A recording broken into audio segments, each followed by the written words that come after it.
Reverse, reverse. Yo, what up? It's your boy Dab. You already know. Shit, Tippy Hump Day? That ain't happened before. Normally, hop on here. Okay, okay. we done. I thought we were just gonna miss a 1 week, and then, bro, life is just right. 2 whole weeks. 2 weeks. Not though. It's not over with, but perfect streak. Really wanted to do, but you still doing our shit, bro. I don't give a fuck. But Chuck, happen. Life is gone. Stop. Start. Stop. Okay. Yeah.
Oh, I do need to make a. I know y'all see that. I even going.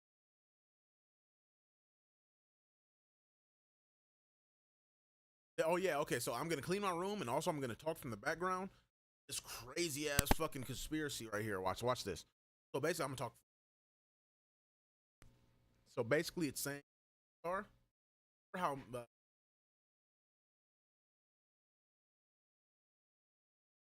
basically now this mother that had to get switched up a little bit, but now he's saying that all of them are connected by sharing a villain that you see all the movies background. Okay, it's kind of typical, but I'm not gonna cap. We ain't gonna start at the beginning. I've been watching. I'll go watch this while he's hacking while I'm cleaning.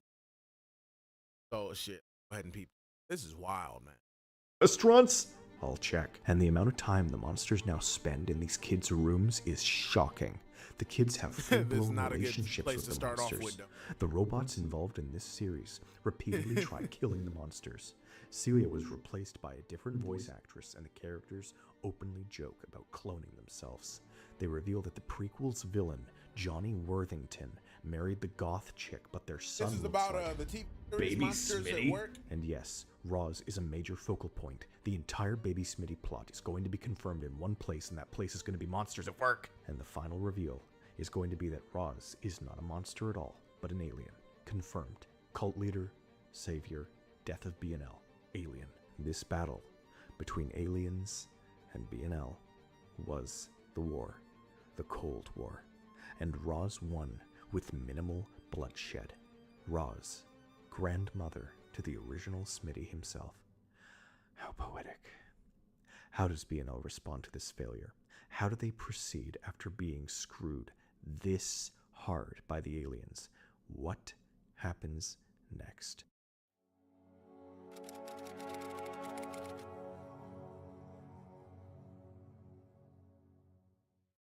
It's around 2010. BNL moves swiftly after learning the truth and getting the full picture. Save the monsters for later. It's time to finish off humanity with a bit more force. They use all of the tools at their disposal to finish taking over humanity and giving souls to robots. This is their goal, their mission, so they can control the world and then reach out to space later. These machines, like Boo, like Mirage, are nearly indistinguishable from normal humans. If Pixar's taking over with robots, we wouldn't even be able to tell if someone was robotic unless we saw inside their... Oh! What? Wait! Wait! Oh my god! It is! Holy shit, it is! It's real! This isn't a brain! This is literally not a brain! Those aren't brain folds. They're circuits. It's a machine with wires and pulleys, with buttons and controllers. This whole thing is a machine! How can this be so obvious but so shocking? My jaw is on the floor. Riley is a robot. We see it right here. This is why she looks nothing like her parents, just handed to them. This explains everything about the timeline. Okay, so he was, hold on, shit. When did they... Okay, so he was talking about Riley a little bit before. Oh, how about right now versus side, both throw. How about now? Damn. But from what's it called? Oh, the one Motions of a Robot. I don't want to watch that movie. Start doing this? How long has BNL been testing this? How many people are robots? When did they start replacing her parents? How did they do this? Look at this thing. Does that look like a human to you? Linguini! He can be controlled like a freaking mech suit, but he's even older than her. And I know how to appear human. They're robots. It's the only thing that snaps this whole thing together.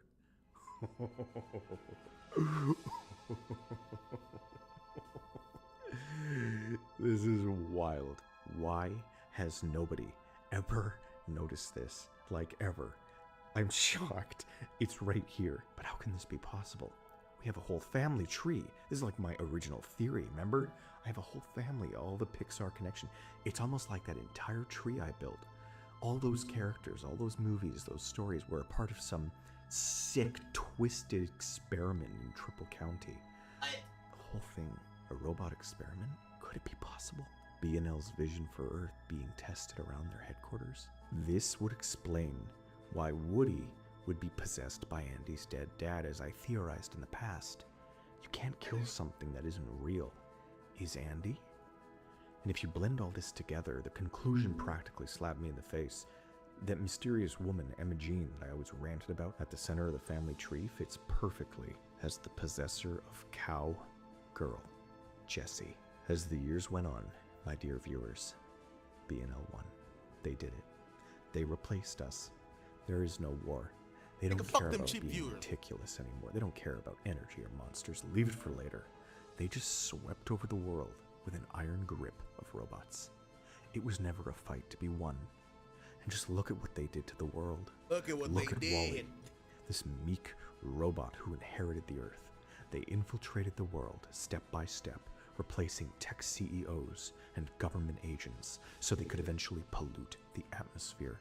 And the robots, the machines, were eventually the only ones who could live or breathe here.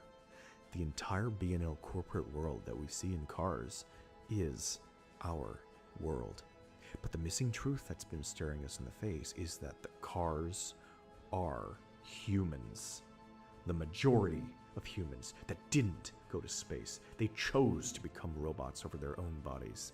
They were convinced by BNL to become machines willingly so they could live forever in a beautiful world that BNL controlled. That's what Cars is. But at what cost? It couldn't last.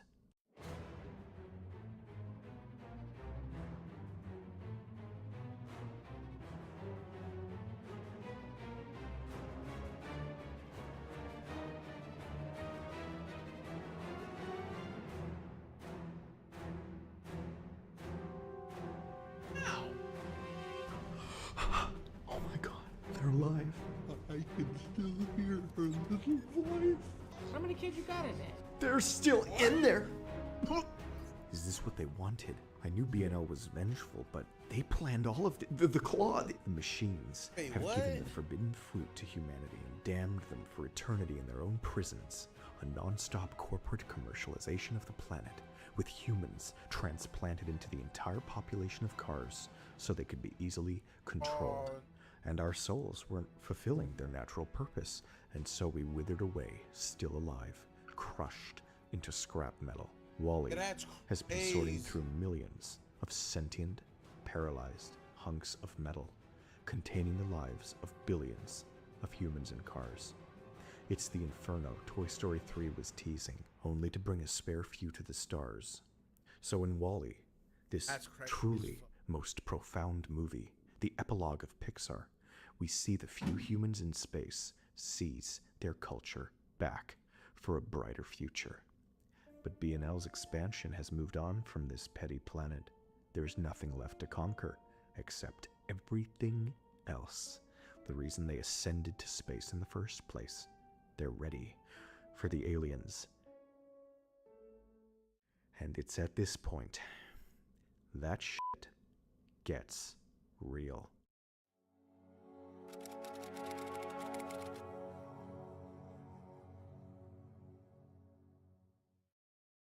Far out there in space, BNL has made a discovery unlike anything they could have imagined.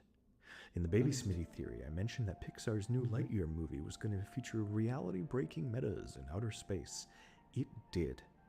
It features a hyper-speed wormhole, time travel, and takes place within a pocket universe of Toy Story. BNL sent the, quote, real Buzz Lightyear into space to find what they were looking for. They gave him an emotional, robotic cat and an AI pilot identical to the one from Wall-E, and he found it.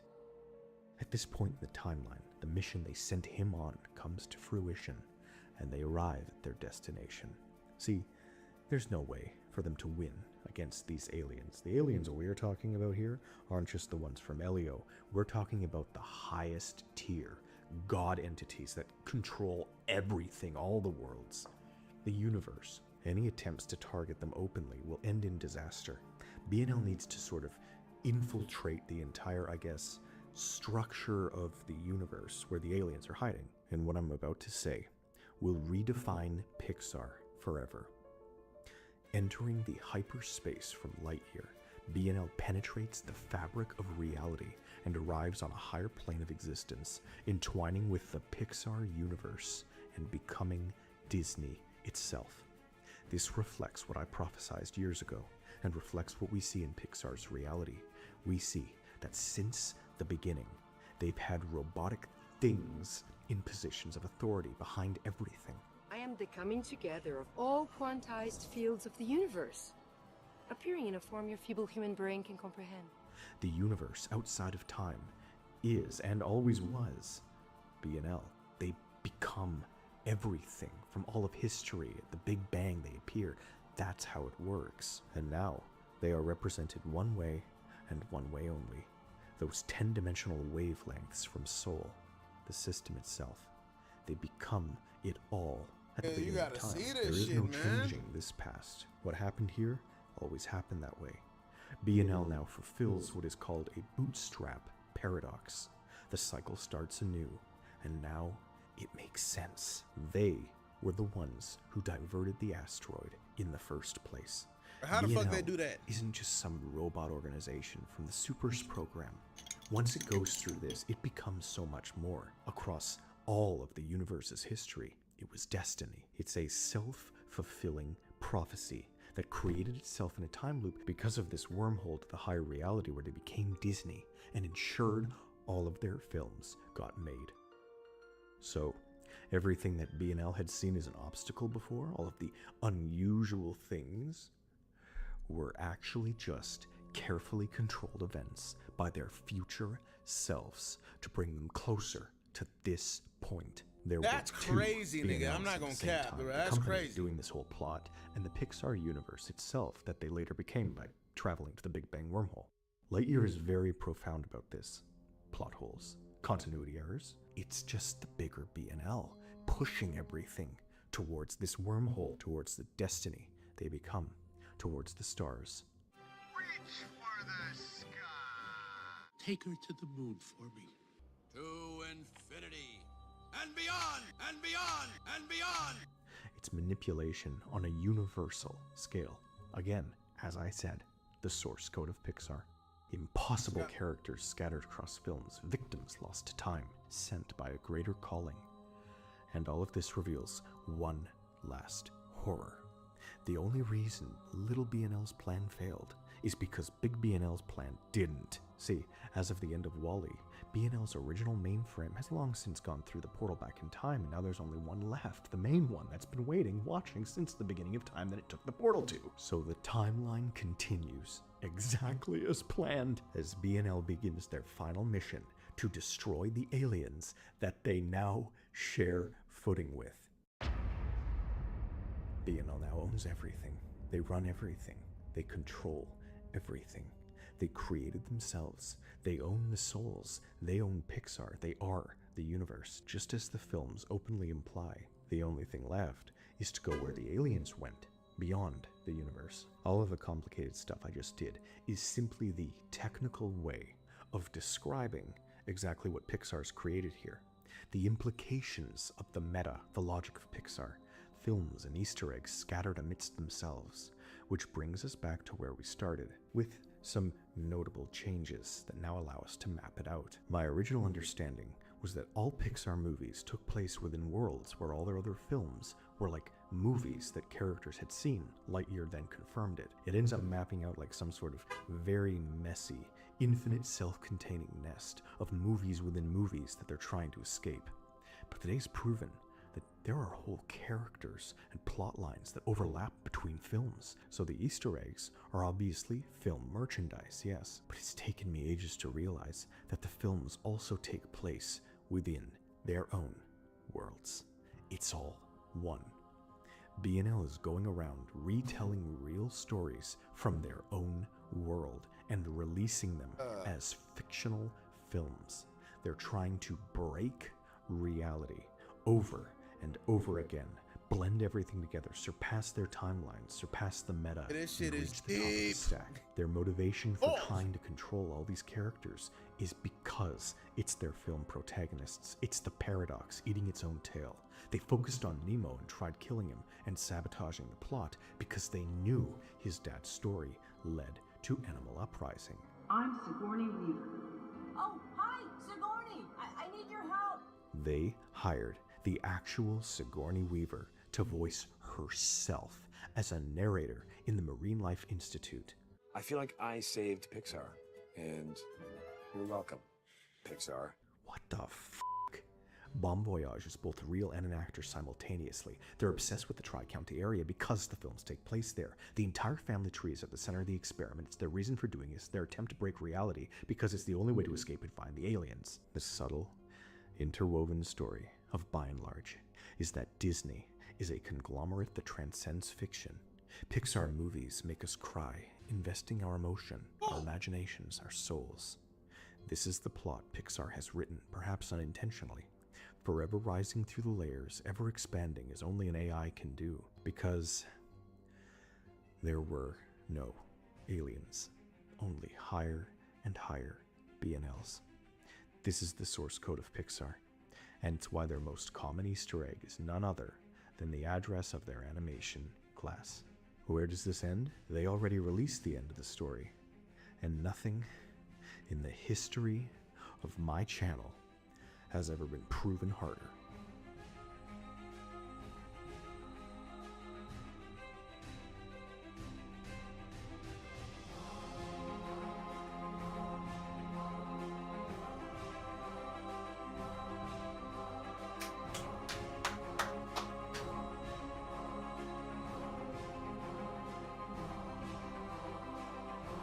As the answer, wait, as the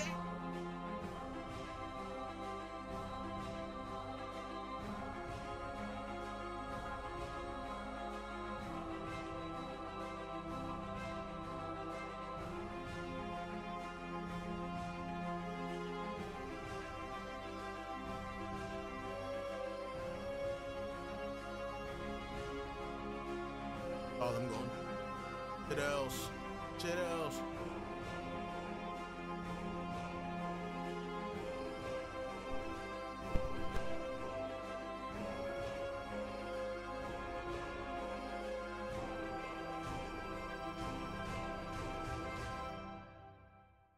To re-emphasize, this is all Optimal. fictional story Pixar's telling through their Mike Flip. films subconsciously. It's not like I'm saying this is a real-life thing, of course. B&L's a story.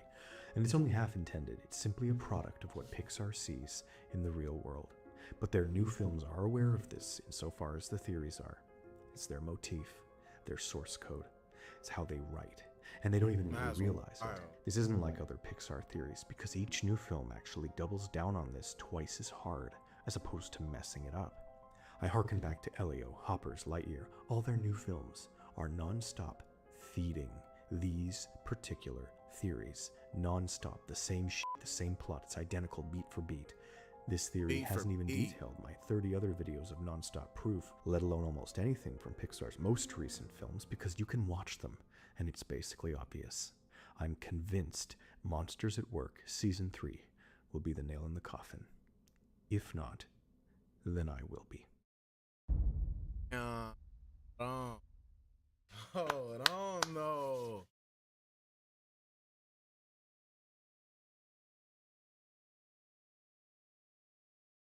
Back in the by the thief. To see if I highlighted.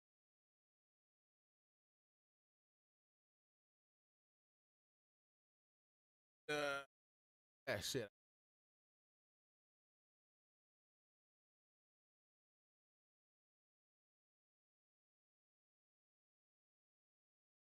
Wait, hey. I can't hold on.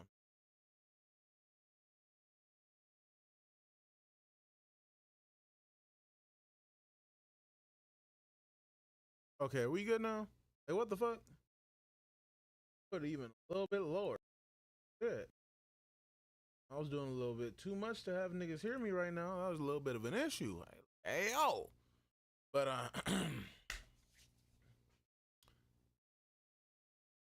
glad it was that easy. I had to do that would like that to actually open. Everything seems all disorganized. Yeah, we're gonna go talk to Lionel. And we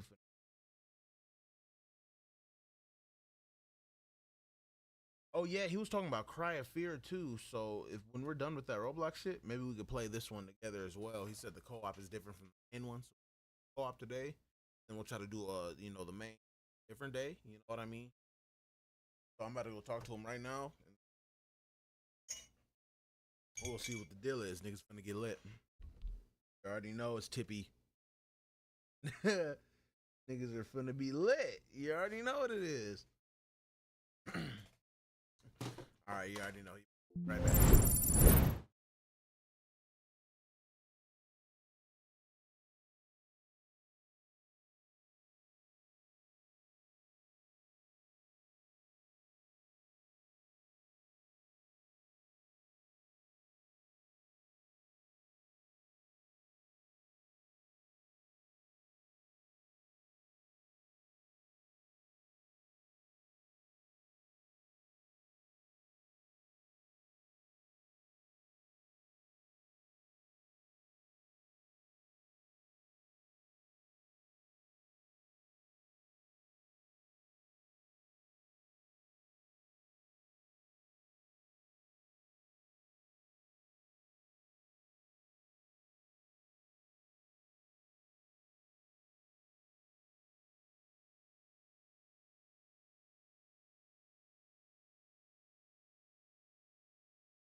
All right, your boy's back. Actually, throws back on the desktop, so he has to handle something real quick, setting up his new keyboard. So the rapper that just called out the scariest company in the music industry, and I don't know who that is. All right, hold on. No cap, let's hear about this. I low-key want to hear about this. Oh yeah, and I fuck with this nigga, bro. This nigga's hard. What's poppin'? Wait, let me show y'all. This is hella scene extras. You already know what it is. This nigga's hard as fuck. Be honest, I've never tried to say his name before, but I'll be watching his little, I guess drama videos, or how the females be, he be dropping the tea. You know what I mean? So go ahead, hit this nigga up. He should just move. I'm like his video off rip type shit. Cause I already know what it is. Y'all, Rock Nation's next move has got some people having their ears perked Rock up. Nation. So is that Rock Nation? Jay-Z. We just saw? What's poppin', y'all? Rock Nation's next move has got some people having their ears perked. Yeah. All right. Hold on, I'll be right back.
Shit.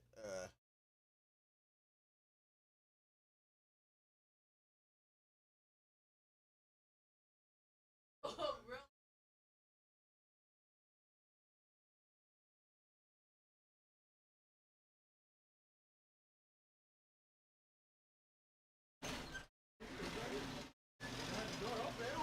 Okay.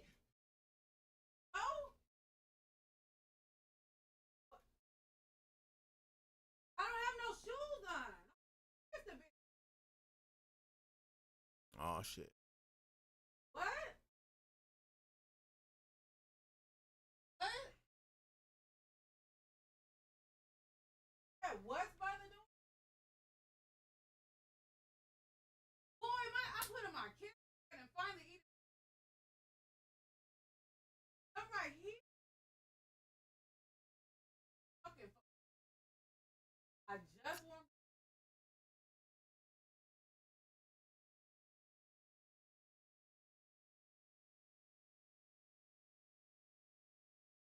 Bed.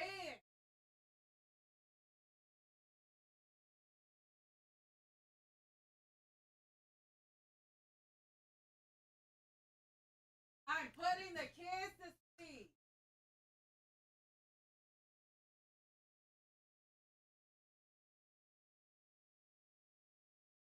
Call me on a phone.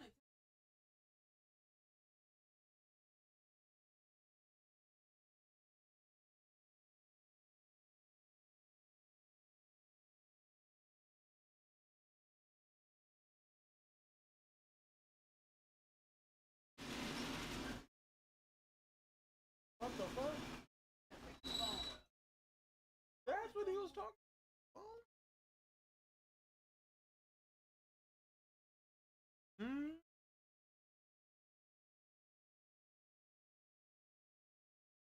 That's a little wild.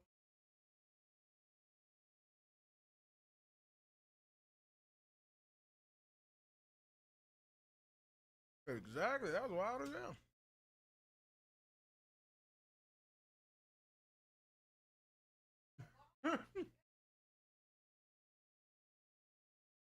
Yeah, that's crazy.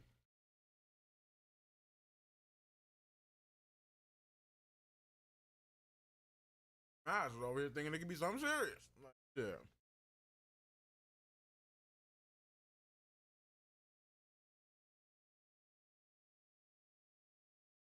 That's crazy. No matter how old you get, always gonna have to deal with some kind of drama.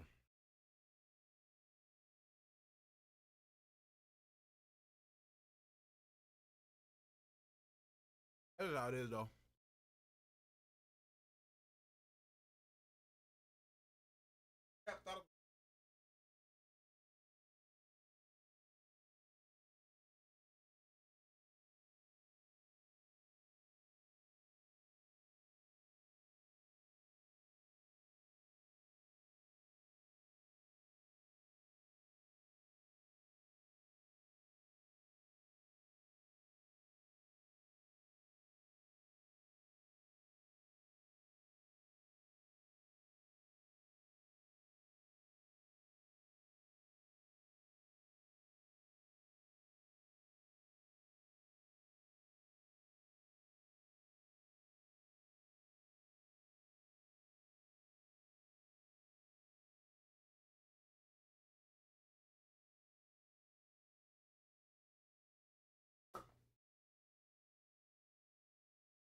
I forgot what we were even doing right now. What are we watching? I feel like so much shit is happening. I'm ping ponging here. And this is what it's normally like, but like even more throughout the day and the week. That's why I try to keep streams to 1 day a week. I be trying to give y'all hope. I be trying to stream longer and get a whole bunch of videos from it, but like, nigga, y'all see how busy I be keeping.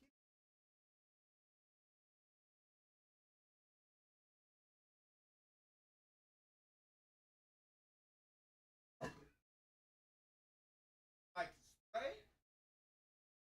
base. So what kind of attachment? Smaller, large.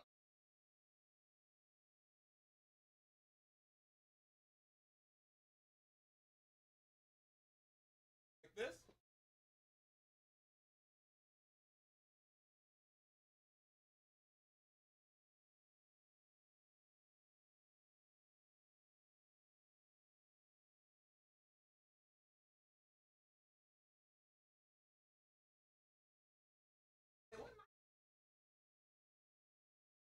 Oh,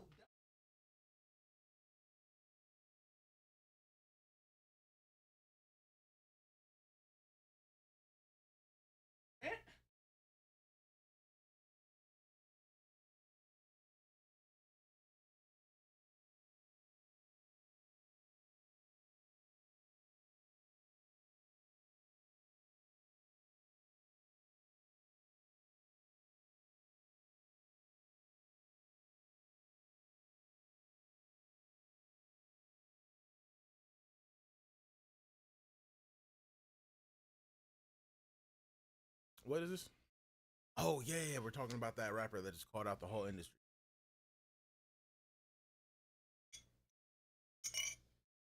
Okay, so what was it? Rock City? Okay, so this shit really has the opportunity to turn over the whole game. You want to use my dock? Yeah, smooth. Plugged in up here.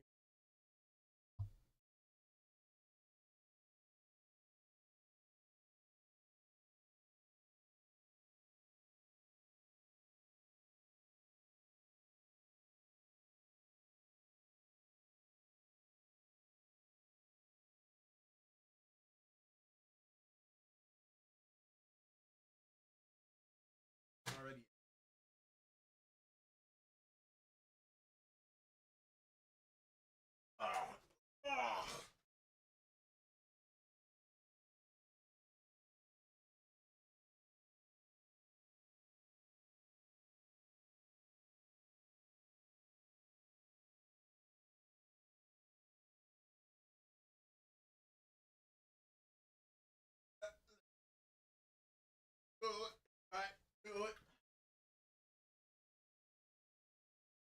I mean, to be honest, that's the optimal.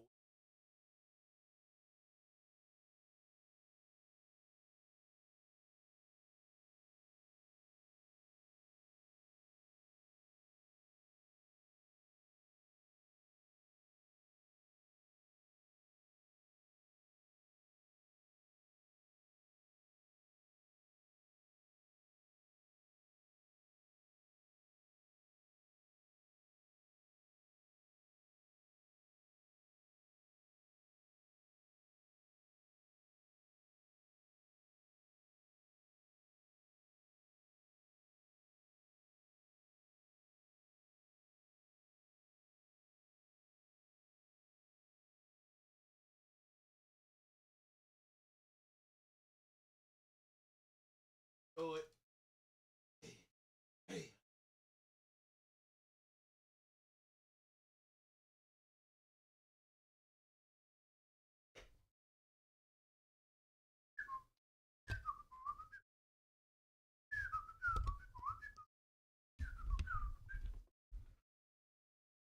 Don't do no running. You dig? All right, hold on. Left, right. Let me see you do it. Left, do it. Right, do it. What's poppin', y'all? Rock Nation's next move has Rock Nation, got not Rock some City. people having their ears perked up, the people that are glazing Jay-Z still, because they're launching their own distributor now, which is a far cry from what they were doing initially, which is Rock Nation was a management company, and still largely a management company with huge people on their roster, like Megan Thee Stallion, who is not so huge anymore, Lil Uzi Vert, and a number of other folk, I think, including DJ Khaled. And then they had a segment, Rock Nation Sports, for a while. But now they're trying to get into the distribution game, which is a little bit odd. Awesome. Because this is more of like DistroKid and fucking music. Is that the other one? Service. And they've had run-ins with a lot of record labels that have had issues with them when they take their artists, because they were also trying to sign them under record deals, because Rock Nation is also a label. For instance, Vic Mensa, if you guys recall, he's a guy that came up with Chance the Rapper. He was signed to Rock Nation at the record label. So niggas out here really trying to snatch that J. thing. Cole, who was signed to Rock Nation, that the bread. label, and then he's doing his own thing right now. Oh, yeah. So the first person to call this out is the champ. Fucking, we're talking about Rock Nation flipping the whole end.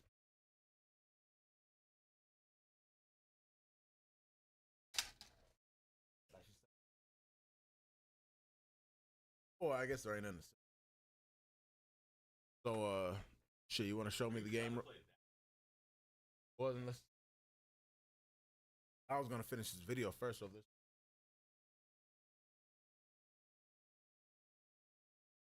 All right. I'll open it right now.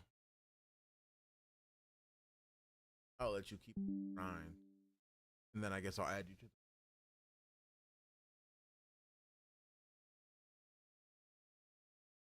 All right, for sure.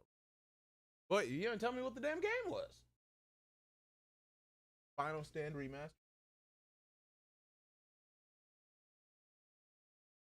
Final.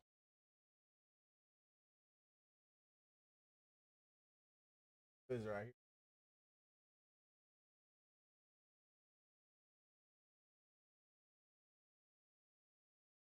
Well, I thought that's how I joined you specifically.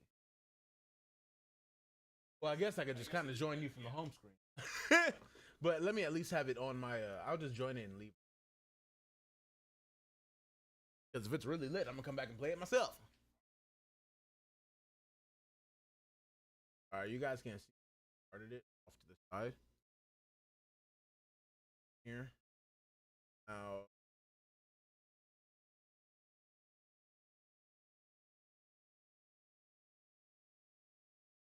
Oh, I should have that.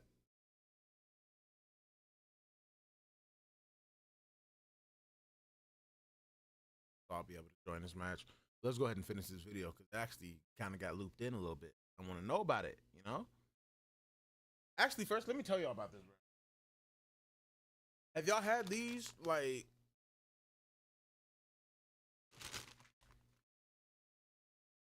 my open relationship, maybe, like, oh, yeah, bro. It's like, Like, I always fuck with hot fries by fucking Cheetos and Chesters, but nigga, like, these hoes right here.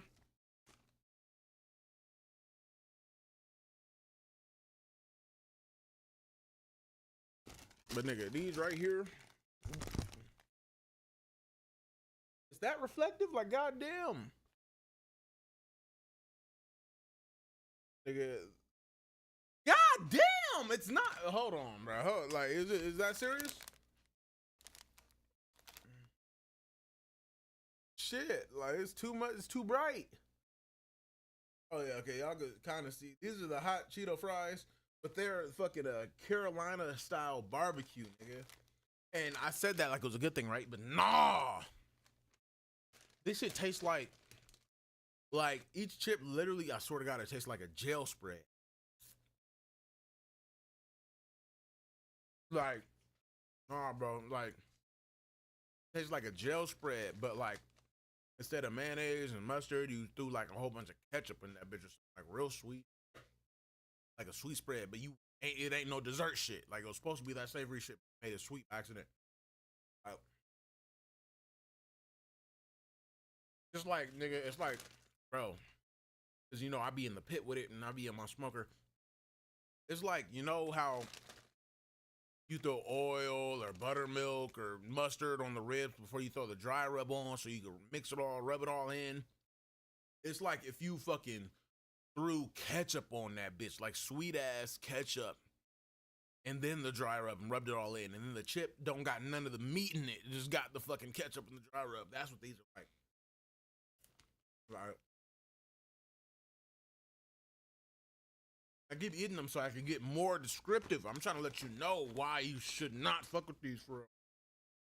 I mean, or unless this sounds really good to you, then yeah, you should. I'm not gonna tell you what not to get, but like,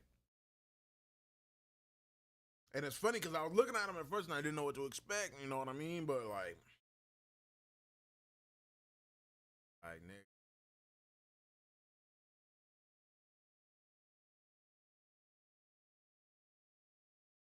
And I only tried a couple chips the first time, so I'm really trying to give it like a really honest second try right now. Like, and I'm gonna keep eating them until I can get. I'm rather gonna get it as descriptive as possible, or I'm gonna eat them enough to where it's like they gonna turn on me, like I'm gonna get.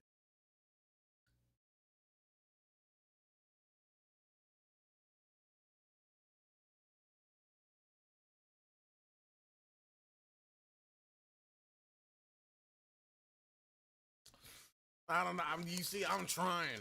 I'm like, and you know, some people will taste some shit they don't like it, and that's it. But I'm trying. You see me trying? Like, I'm not picky at all. I'm really not picky at all, bro. That's not me. Shit. Does the light look better though? Should I keep the light on? Cause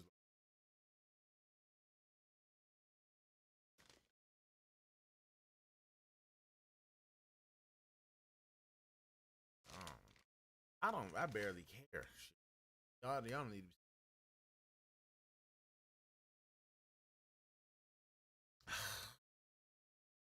Carolina style barbecue. If I put it right in front of the camera, oh yeah, see, it don't work. You can't reflect when you're right in front of the camera. Chester's hot fries, Carolina style barbecue. And low-key got me fucked up. Like,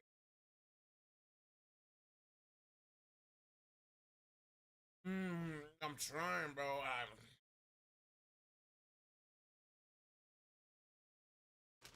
I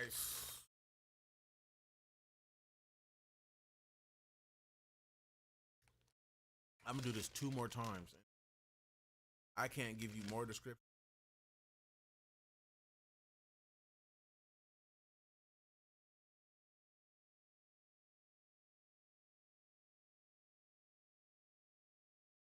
I swear, it's like literally, it's like when you make a spread with too much ketchup, and then you try to add everything else to go like to cover over it, so it's not like super sweet, and it goes back to that savory shit, but it ain't working type shit. Like that's what it is, bro. Like I swear to God, it's a spread that you made too sweet. Like not even in jail, but like in the halls type shit. Like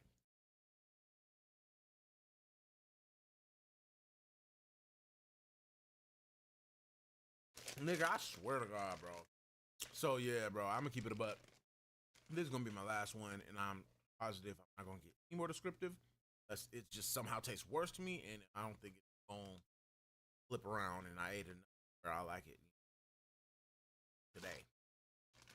But I'm a like give y'all the best chance. Give y'all two sized one.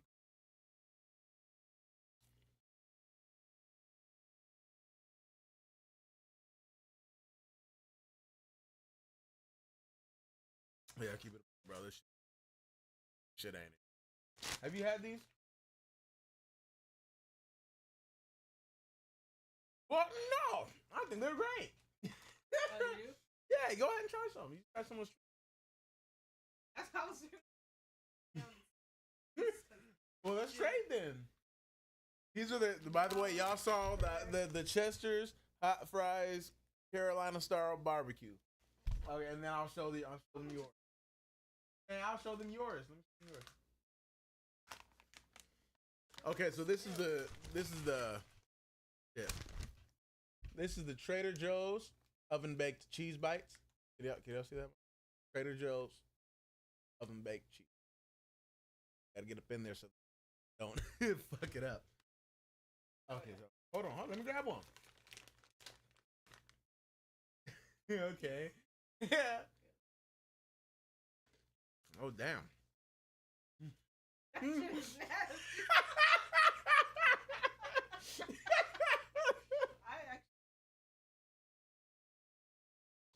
Yeah, shit.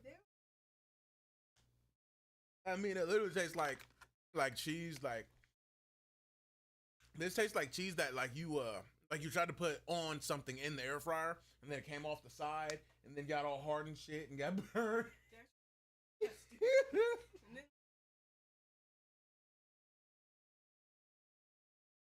Yeah, it feels like an aged cheddar, aged kind of like yeah. I'm definitely getting those notes. I almost feel like if you crush it up and put it on top of something else, it would be better than just by itself. Because it literally feels like just cheese, aged cheddar that they left on.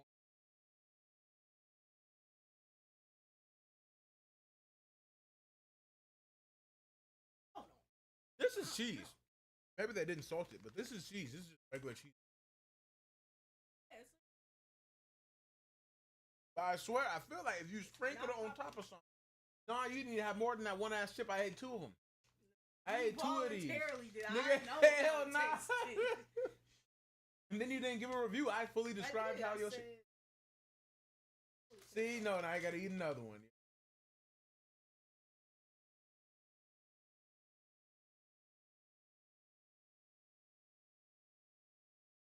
Like it wanna be a barbecue lane.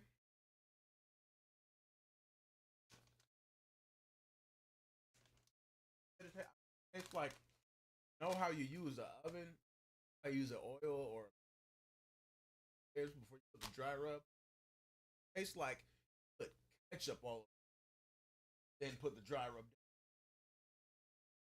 Chip don't even have none of the ketchup and dry rub.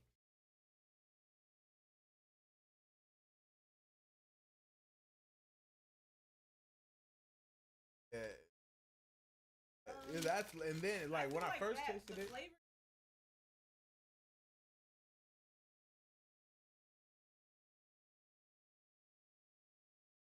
Nigga, maybe if it was on a rib. Shit, maybe if it was on a piece of meat. Alright. So you don't want them? Shit. And you know, I said I'm gonna keep trying them. Proud, hoping sides. You know, and they grow them. At least.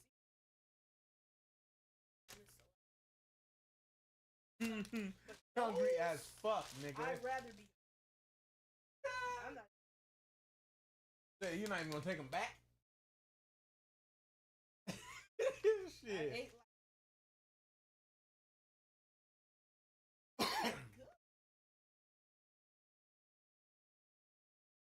Gotcha. Got him.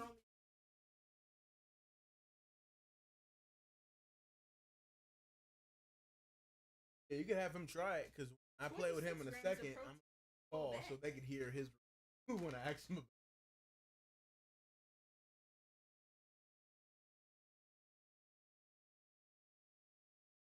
that point, you got to bring it back so I could feel better too. Shit. Alrighty. Okay, so yeah, back to the video. These still because they're We're just gonna start back to their the beginning. We're only like 30 seconds. Let's go ahead and wait. How are we here? We should be here. Better. What's popping up?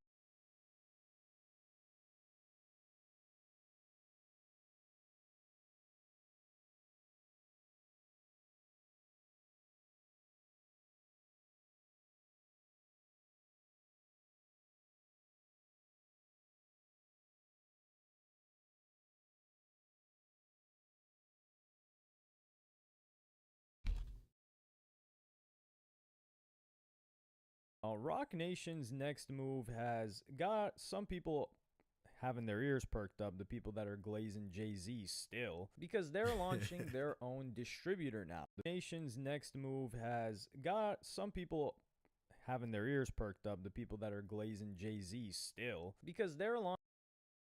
Can't really.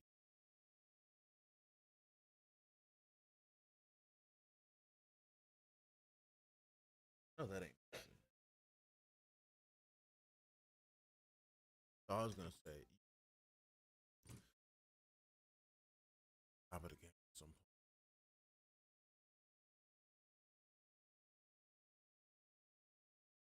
Top of the game in general. But I'm not. Come on. Had triple on saying shit that had odd. And I mean, nowadays, a lot of music, pop and me, talk dance. You know what I mean? I really.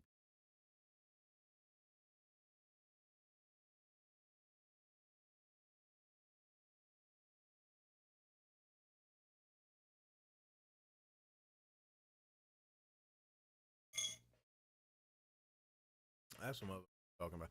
But Jay-Z still has some bang. Don't have bang. Jay-Z.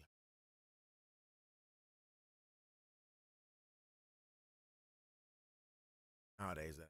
Launching their own distributor now, which is a far cry from what they were doing initially, which is Rock Nation was a management company and still largely a management company with huge people on their roster like Megan Thee Stallion, who is not so huge anymore, Lil Uzi No drama Vert, on the and a hump number day. of other folk, I think including DJ Khaled, and then they had a segment Rock Nation Sports for a while, but now they're trying to get into the distribution game, which is a little bit odd because this is more of like a label service, and they've had run-ins with a lot of record labels that have had issues with them when they take their artists because they were also trying to sign them under record deals because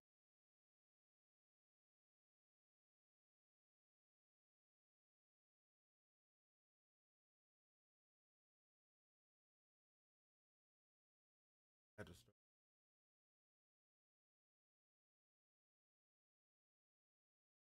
start all that. Go ahead and get back 10 seconds. Oh no, I threw it back.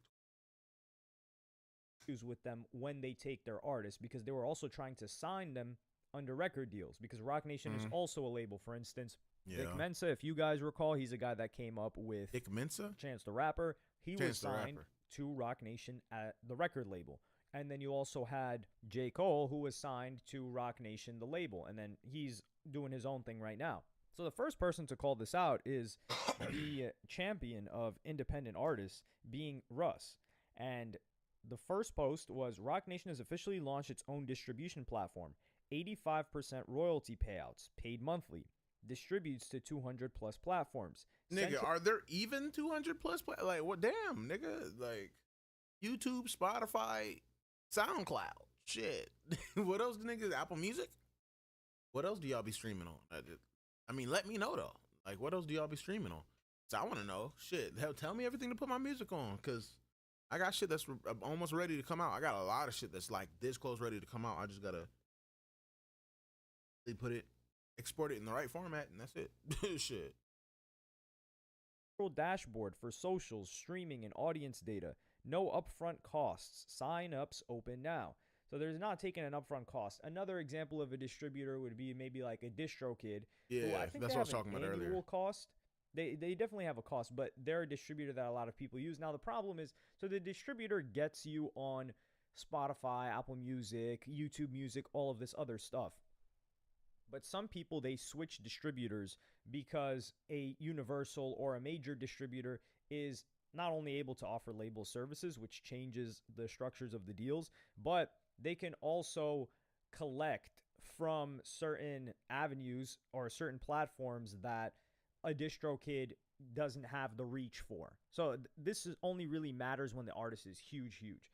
And Russ is somebody that's been on TuneCore, which is similar to DistroKid. TuneCore was like the OG from what I remember. I don't know if Russ is still on TuneCore, but I think he might be. So he has a lot of experience having worked in a JV, which is a joint venture partnership with Columbia Records, which was a major record label, having been independent before that, making hundreds of thousands of dollars a month, and then being independent after that. So this is the perfect person to speak on it. And he says the following. An 85-15 split to press upload is madness. Major labels to take press 15%. upload. Yo, that nigga is not lying though. Like, hey, yo, 85-15 split to press upload is madness.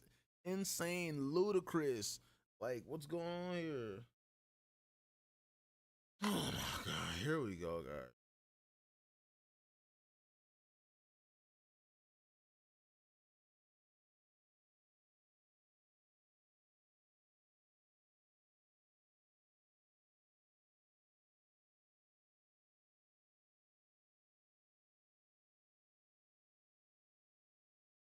Okay, hold on, no. Gotta lock in for the game. Lock in for the game, no. Oh yeah. What? Okay, yeah, no.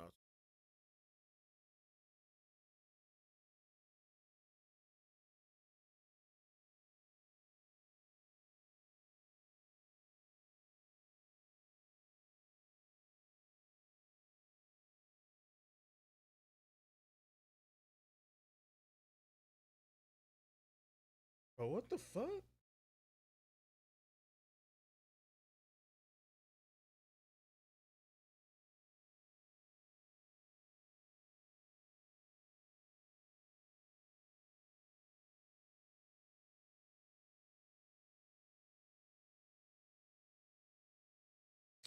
You know what? I'm about to argue, guys. Shit.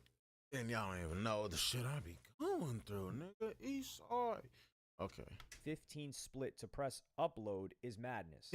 Major labels take 15% distro off the top too, so it seems like they just modeled the business off of that. If you're an artist, this makes no sense to sign up for, in my opinion. Major label distribution comes bundled with major label services, a team, radio, marketing, global offices, sales teams, editorial leverage, etc. Rock Nation distro platform is a self-serve uploader with none of those services and yet charging the same 15% major labels do.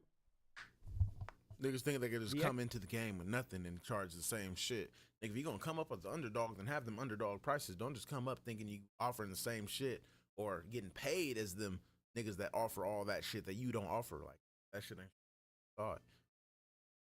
Economics don't make sense when the entire market norm is 0 to 10% and only charging percentage when they add services. A $50 annual fee, which is like an example for a DistroKid, for instance, versus 15% of your entire catalog's revenue are not remotely comparable. One is a fixed cost. The other is a tax on your entire career. Yes. Free to upload is the okie doke. Fixed fees protect artists. Percentages drain artists. If you even make $1,000 a year, 15% equals $150, which is 3 times the price that you would get from another distributor. You've already paid damn near 3x the cost of a flat fee distributor. People saying I'm hating for educating the public on a bad deal. Transparency is praised until transparency threatens your fantasies. Exactly. A bad deal is a bad deal regardless who offers it. Evaluate the terms. And Russ is my Don't nigga, just bro. blindly react no cap, to a I ain't brand's heard his shit since What They Want, but I'm not even gonna cap, bro. That nigga is real as fuck. Every time I see that nigga, he's on some real ass shit and saying some real ass shit and really trying to help people. Like, yeah, I don't see how you could ever hate a nigga for keeping it real. Like 1,000%. I can't see how you could ever hate a nigga for real. Especially when the masses are really being tricked. Like you can't be acting like that. You can't. But to be honest, anybody that's hating on Russ is already crazy. That nigga's solid, bro. What I know about him,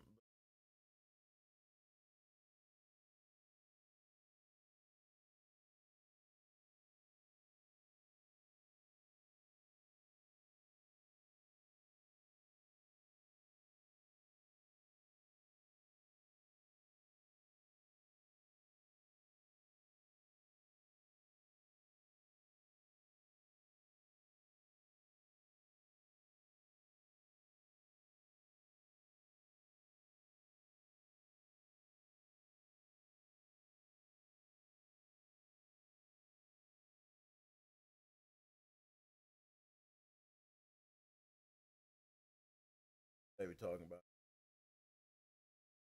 Y'all really want to find out? Y'all really want to know why it's been so hard for a nigga to, like, it got really busy around, like, right before Halloween, first of all, and it's been that way for a couple weeks. Also, like, motherfuckers are making it so hard for me to make content. I can't do shit or make me feel bad for doing shit, choose to do shit. Y'all know I'm not. I'll be streaming until fucking 4 or 5 in the morning. Y'all know how a nigga do. Been trying to stream earlier and it's still a problem. You know, I've been trying to record videos. I can't even do that. You know, niggas low key really been getting shut down. I'm not even gonna cap, bro. Even gonna cap, but no cap. Niggas can't be hating on Russ. Real, not be hating.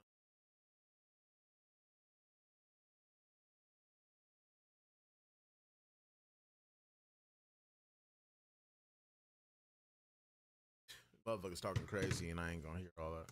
Transparency is praised until transparency threatens your fantasies. A bad deal is a bad deal, regardless who offers it. Evaluate the terms. Don't just blindly react to a brand stamp and forget how to do math. Logos be doing spells on people, man. Damn, trying to look out for y'all. Hey, yeah, let's keep it a buck. They're seeing Rock Nation. Not, I can already and it really tell is though. Really is trying to look out for niggas though. Man, he hating on Jay-Z. Jay-Z's trying to do his thing. Keep in mind, one of Jay-Z's businesses was Tidal, right? He bought Tidal. This was supposed to be some revolutionary thing. The rollout for it, everybody had those teal colors on their Twitter pages. Everybody went light blue for their profile photos. And then he just had this huge rollout for it. And what did he end up doing with Tidal? Tidal did not offer anything. This is the thing. At that time, Tidal was competing with Spotify and Apple Music, both of which Apple Music, they can just push it to every single person that has an iPhone, which is everybody, especially across the US, where iPhone use is more prominent than Android, for instance, in other places across the world.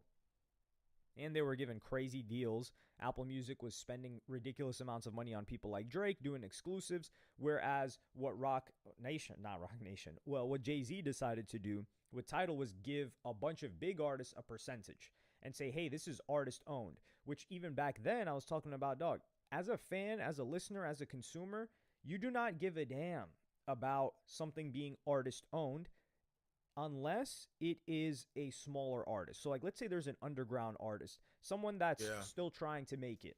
You're thinking about like, okay, how can I best support this person? If you're like a true diehard fan and you have money to spend, you're like, oh, is it better if I stream them here? Maybe like I'll buy some stuff off of them. But when you're taking the biggest artist in the game, nobody cares that a Nicki Minaj or a Madonna owns the platform. What does that matter? QC type shit. And it's usually like, oh my god, bro. No, this keyboard got me fucked. I'm about to get a new keyboard too. Light blue for their profile photos.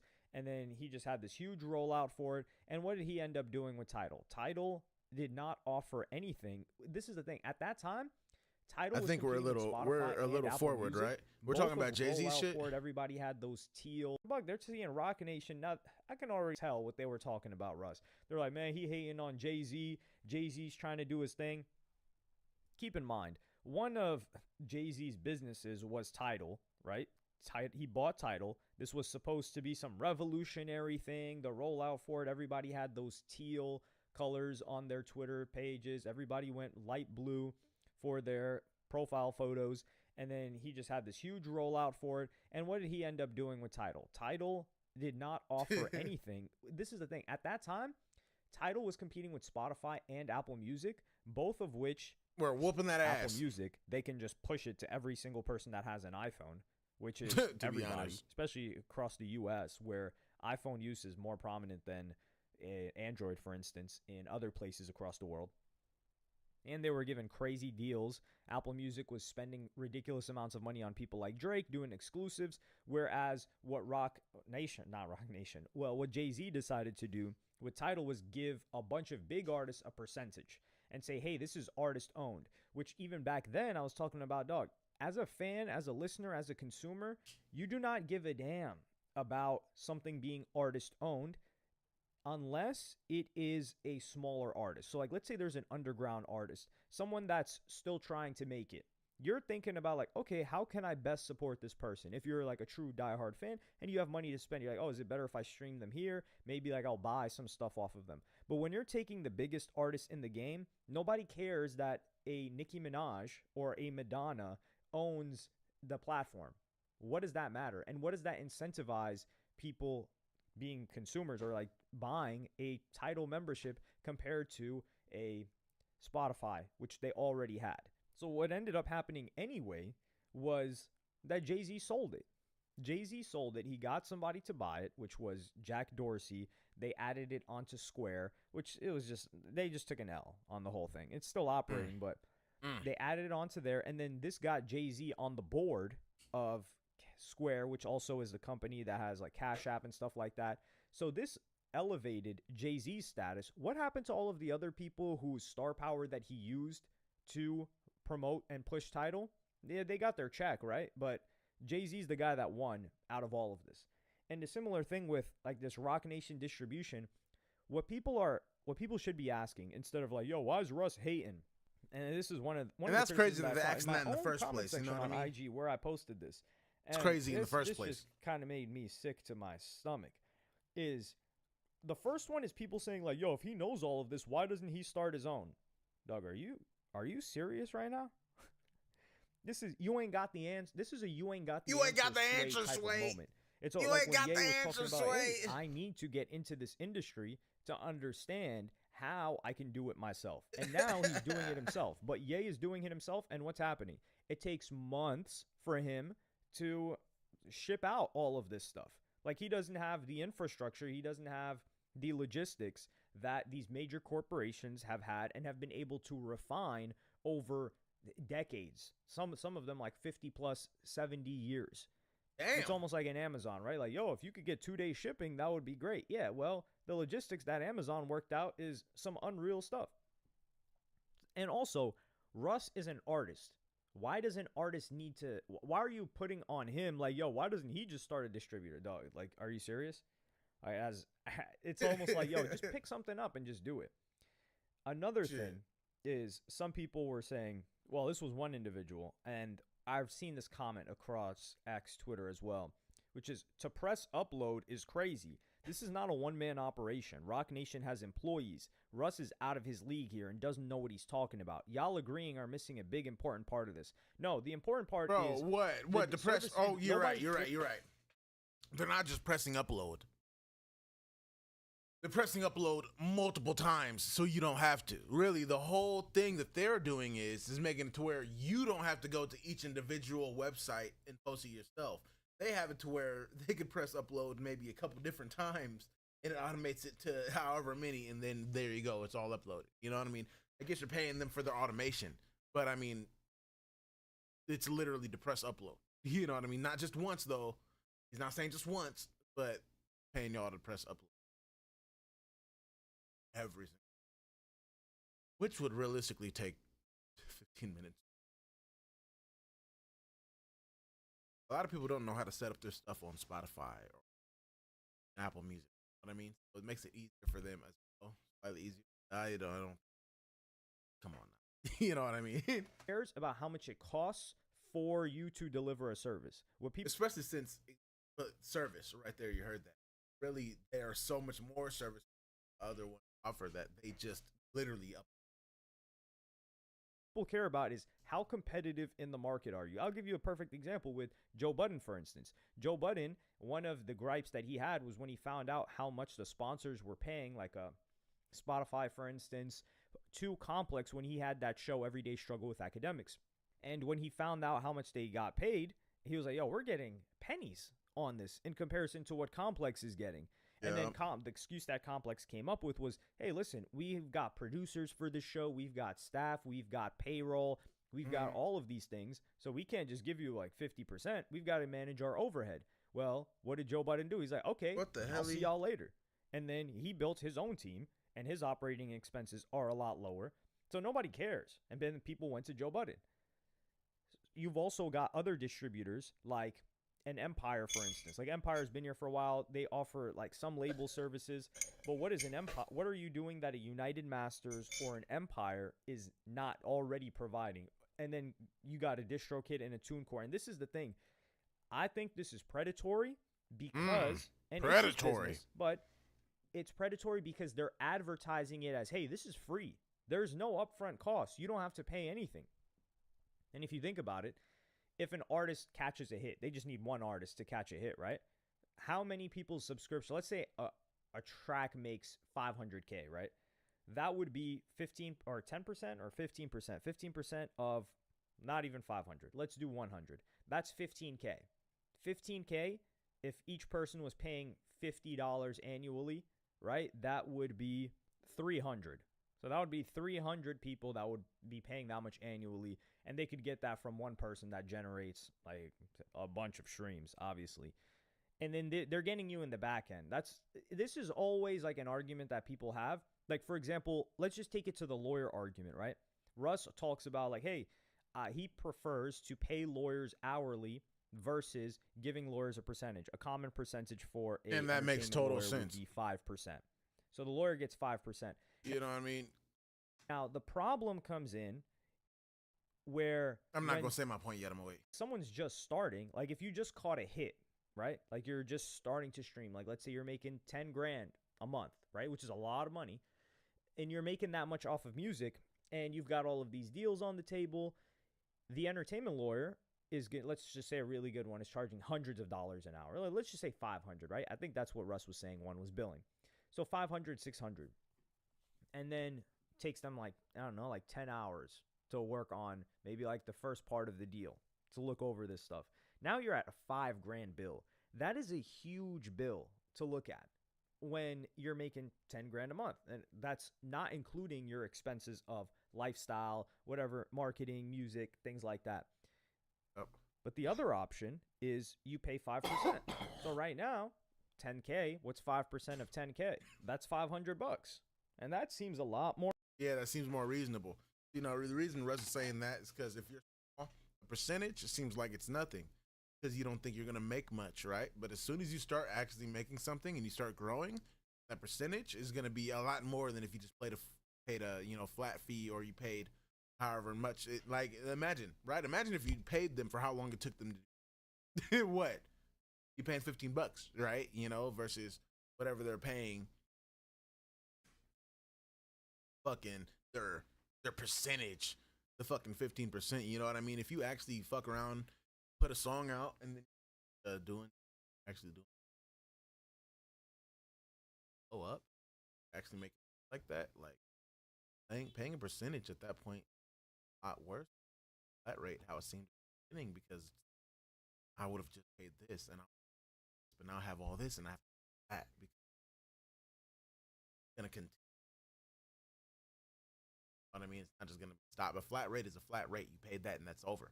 You know, you did that hourly, you paid them for what they did and that's over. Even if you have to pay that again, you know, even if you had to do that for every, you know, couple songs you uploaded, you had to pay them for how long it took. It would literally be less than always paying percentage if you actually. It really is only aren't expecting to. No one is making music out there not expecting. bro. More reasonable, right? Yeah. But then what if, right? And this is a very rare scenario, the artist blows up and starts making 100 times that. Now they're making 10 million, right? Like 10 million a year, which is a lot. Now that 5% of that 10 million is 500K. And the person starts looking at it like, damn, dog. Like, I'm paying this person. You don't look at it as 5% anymore. You're looking at it like, I'm about to give away $500,000. Yep, exactly. That's exactly what I'm saying. I'll be right back.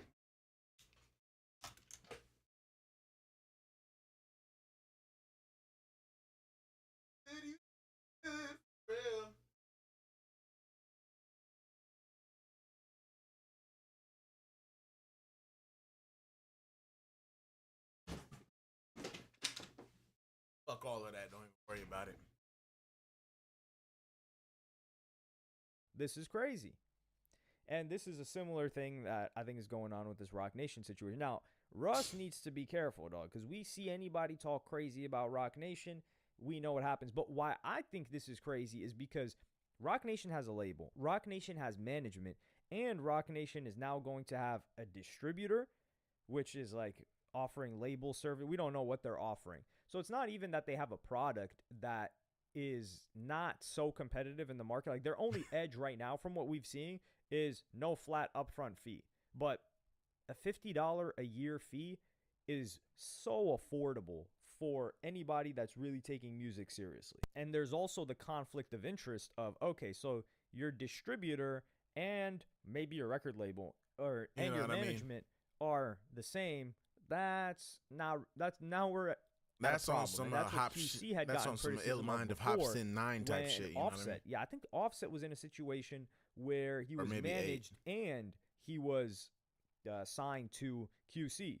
And it's usually like your manager or management team is fighting on behalf of the artist, and then they're going to not going to war, but they're going back and forth with the record label, and then it comes out to be a better situation for the artist because the incentives of the management are more aligned with the artist than the record label. But when they're one and the same, then it becomes a different situation. And we also don't know if they have like first rights to sign individuals, because I think, if I recall correctly, I'm just going off the memory, a place like United Masters, I think one of the things that they had was that, hey, if let's say a song blows up and they want to sign you, they get the right to sign you first before any other major record label, which some people had their own gripes about that. Personally, I am quite excited to see how they try to compete in this market, because when was the last time we saw a new distributor? That's why I find this really exciting. I think it's a new challenge, but we'll see what kind of tactics that they use to get more people. Like, this is something that they're trying to get the masses of artists, and most artists already have a distributor. So how are you going to get people to use Rock Nation instead? Or are they just looking for new artists? Because there are a lot of new artists now too. But you got to think about this. Ross is doing some shit right now, because like, if he didn't say something, we didn't have this controversy and people didn't actually like agree. I don't know if y'all gonna agree with me, but hopefully y'all agree with him. You know what I mean? And Ross, you know what I mean? Like, he's really uprooting the entire industry. That shit would have went smooth and Rock City would have been able to do that. Then everybody else would have felt the need to, oh, he could do that, then we're gonna raise our prices. If you know what I mean? Because we offer all this, and then he could do that, and then y'all are going to that. You know what I mean? So really glad Ross is doing this shit. He went out there, called niggas out, called some hate for it, and is shooting back against the hate, letting niggas know, hey, I'm really trying to fucking tell y'all something.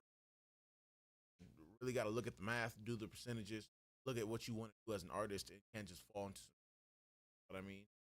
So I'm glad not only is he completely going up against Rock City, but he's also completely uprooting where it would have if he didn't speak his part right now, because nobody else said anything and I didn't even know about this. So real talk, bad if that shit went cool and it was smooth. I'm glad he's talking about it. Yeah, shit. Real talk. You already know, man. Shit, I'm really glad Ross talked about all that, and that was really important to talk about in the industry. You already know, man. I love all y'all, man. Boy Dab. Catch y'all on a Tippy Tuesday next time. It's not gonna be a hump day like today. And I love all y'all.